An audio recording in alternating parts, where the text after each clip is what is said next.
Today, I leave the rivers, roads, and cities of continental Europe and enter a different classroom entirely. The sea. For 28 days, I will travel through Scandinavia, the Baltic, and the North Sea, following waters that once connected some of the most influential societies in European history.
Long before cruise ships crossed these routes, Viking sailors travelled in narrow wooden vessels. They were traders, explorers, settlers, and sometimes raiders. More importantly, they were people who viewed the sea not as a barrier, but as a connection to new worlds. As I stand on the deck of a modern ship, I begin to wonder about these new worlds I've never visited, skimming the open northern seas and the rugged coastlines of Norway to the countless islands of Sweden. All the while, I'll be researching these lands to better understand the maritime world that eventually helped shape Britain, and therefore the world my ancestors inherited.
Looking across the fjords and island chains of Scandinavia, it becomes clear that the Vikings were not born from conquest. They were born from geography. The sea connected communities that the land often separated. Water became the easiest route between settlements. Over generations, shipbuilding, navigation and exploration became essential skills. The Viking world was not built around castles and roads. It was built around coastlines, rivers and harbours. Standing at the site of the fire-capped fortress, one of many built by Bluetooth, the famous king of the Vikings. Just directly behind me you can see the earth wall. You can imagine a big wooden fence wrapped around in a full circle to protect those who lived inside the walls. It was built right beside what would have been a river.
The Vikings rarely stayed still.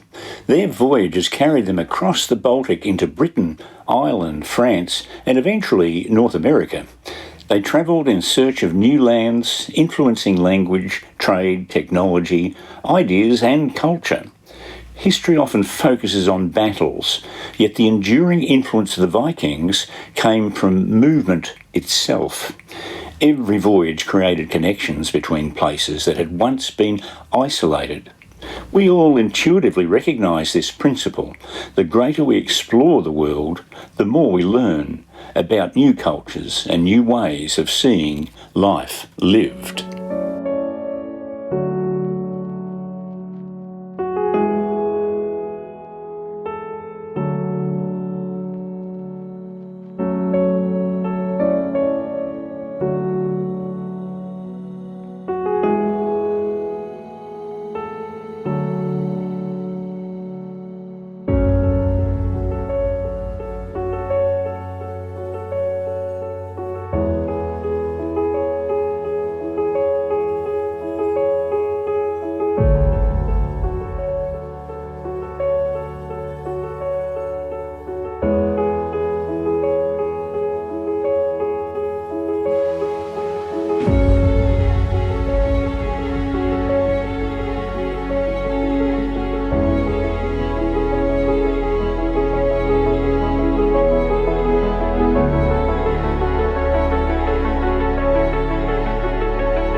I look at churches and I'm amazed, but a boat that's been centuries submerged underwater and they've brought it back. An incredible experience.